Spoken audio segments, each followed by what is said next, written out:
তো বাড়িতে এত ধুলো হয়ে গেছে, পুরো আমাকে এরকম করে গামছা বাঁধতে হয়েছে। মানে এমন অবস্থা, পুরো নাক চোখ পুরো ভর্তি হয়ে যাচ্ছে পুরো।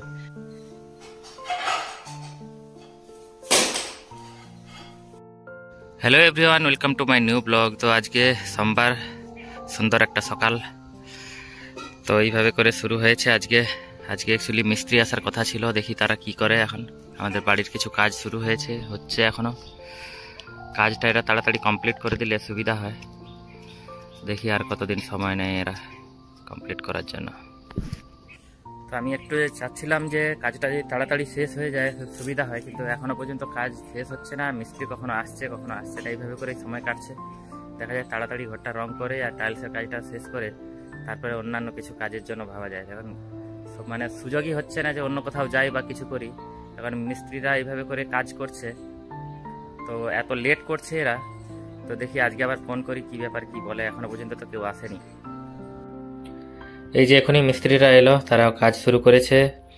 বাইরের দিকটা টাইলস লাগাচ্ছে আর ভেতরেও কিছু কাজ চলছে। ভেতরে পুরো তো ধুলোয় পুরো ভর্তি হয়ে গেছে। এখনই গিয়েছিলাম তাদেরকে জিজ্ঞাসা করতে, বলে একটু কাজের মধ্যে সমস্যা হয়েছিল, তার জন্য লেট হয়ে গেছে। এদিকে বাবা ধানের বস্তাগুলোকে এইভাবে করে ভরে দিয়েছে, তার কারণ আমাদের যে ধান মানে ঝেড়ে রাখা ছিল সেগুলো সব ওই ইঁদুর বাঁদর সব টেনে নিয়ে যাচ্ছে। তার জন্য বাবা প্ল্যান করেছে ধানগুলোকে বিক্রি করে চাল কিনে নেবে। তো এই জন্য এইভাবে করে রাখা হয়ে আছে। আমি চাচ্ছি যে মিস্ত্রিরা যদি তাড়াতাড়ি কাজটা শেষ করে দেয় তাহলে অন্য কিছু প্ল্যান করি। এই যে দেখো কিভাবে করে ধুলোয় মানে 1 ইঞ্চি করে ধুলো হয়ে গেছে, পুরো বাড়িটায় ধুলোময় হয়ে গেছে। এরকম একটা অবস্থা, তার জন্য কোথাও যেতেও ইচ্ছে করছে না। কিছু প্ল্যান করছি যাব বলে, কোথাও যাব কিছু করব, কিছুই হচ্ছে না। তো মিস্ত্রিদেরকে বললাম যে তাড়াতাড়ি যাতে কাজটা আমাদের শেষ হয়ে যায়। তো ওরা এক কোট এখানে মারলো দেখলাম, আর উপরে কিছুটা বাকি আছে, সেগুলো করবে।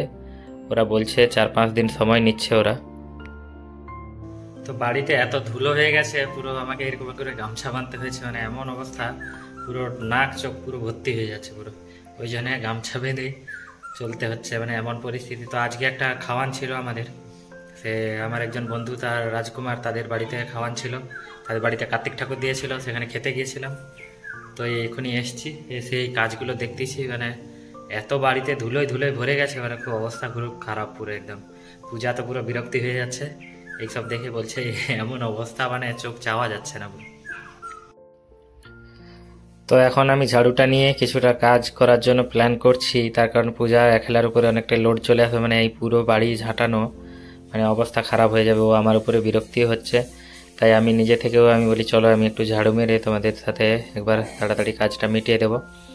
তো অ্যাকচুয়ালি কী হয়েছে, আমাদের বাড়িতে যে পুরনো রং ছিল সেই রঙগুলোকে আগে ঘষে তুলতে হয়েছে। পুরো না তুললে তার উপরে যদি পুট্টি করা হয় সেখানে কিন্তু খুব সমস্যা হবে পরবর্তীকালে। তার জন্য আমরা প্ল্যান করে পুরো গ্রাইন্ডার মেশিন দিয়ে পুরো রংটাকে আগে চেঁচে পুরো তোলা হয়েছে, তুলে তারপরে এই পুট্টি করা হচ্ছে এখন। তো এদিকে আমি একটা ঝাড়ু নিয়ে লেগেছি, মা সেদিকে একটা ঝাড়ু নিয়ে লেগেছে, আর পূজা সেদিকে একটা ঝাড়ু নিয়ে লেগেছে। মানে 3 জনে 3 জায়গায় ঝাড়ু নিয়ে লেগেছি পুরো ঘর ঝাঁটানোর জন্য। মানে এমন অবস্থা হয়ে গেছে, পুরো ধুলিময় হয়ে গেছে। সেই পরিষ্কার চলছে এখন। জানি না এই কাজ কবে শেষ পাবে। মিস্ত্রিদের বললাম একটু তাড়াতাড়ি করার জন্য, দেখি ওরা আর কতদিনের মধ্যে শেষ করতে পারে। তারপরে নাই তো অন্য কিছু প্ল্যান করব। তো মেনলি যেটা ভাবছি, এটা যদি নতুন বাড়ি হতো, মানে কোনো যদি রং না থাকতো, তাহলে কিন্তু সিম্পলভাবে এমনি মানে ওয়ালের উপরে কাজ করে কমপ্লিট করা যেত। যেহেতু পুরনো বাড়ি, মানে পুরনো রং ছিল, সেই পুরনো রং যদি তোলা না হয় সেক্ষেত্রে কিন্তু পরবর্তীকালে ওই রং রিয়াকশান করে হয়তো ওই পুট্টির উপরে রিয়াক্ট করতে পারে। সেই হিসাবে আগে রংটা তুলে দেওয়ার পরামর্শ দিল মিস্ত্রিরা। তো সেই হিসাবে পুরো রং তুলে তারপরে কাজ করছে ওরা। তো এদিকে তোমাদের সাথে গল্প করতে করতে এই রুমটা আমি মোটামুটি ঝাড়ু মারলাম। এই পারে করে এই যে পুরো রঙের যে ডাস্ট উড়েছে, এই ডাস্টগুলোকে বস্তার মধ্যে ভর্তি করতে হবে। তো ওইদিকে চলো দেখি ওইদিকে মা কতটা কি করেছে, একটু এগিয়ে দেখি। মাও অ্যাকচুয়ালি বিরক্তি হচ্ছে, বলে এইসব কাজ মানে সারাদিন বাড়িতে এইভাবে করে যেভাবে কাজ চলছে, মানে খুব খারাপ অবস্থা, চারপাশে ধুলিময়, পুরো ধুলায় ঝাড়ি দিচ্ছে এদিকে।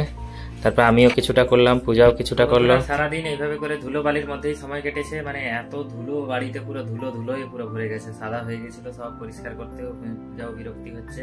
আমি এখন বলি বাড়ির মেনটেন্যান্সের কাজ চলছে, মানে তো হবেই, এ তো কিছু করার নেই। তো এইভাবে করে সময় কেটেছে। এখন কোচির পরীক্ষা তো শেষ হয়ে গেছে, এবার ও একটু ফ্রি হয়ে গেছে, ভাবছে কোথাও ঘুরতে ফিরতে যাবে। ঘাটশিলা তো গিয়েছিলাম, ওখানে একটু ঘুরে ফিরে এলাম, পরে দেখি এইসব কাজ শেষ হয়ে যাক, কোনো ঘোরার প্ল্যানিং করবো তখন। তো বন্ধুরা, আজকের ব্লগটাকে এখানেই এন্ড করছি। আই হোপ তোমাদের ভিডিওটা ভালো লেগেছে। যদি ভালো লেগে থাকে লাইক করো, কমেন্ট করো, শেয়ার করো। দেখা হচ্ছে নেক্সট ব্লগে, ততক্ষণের জন্য টাটা।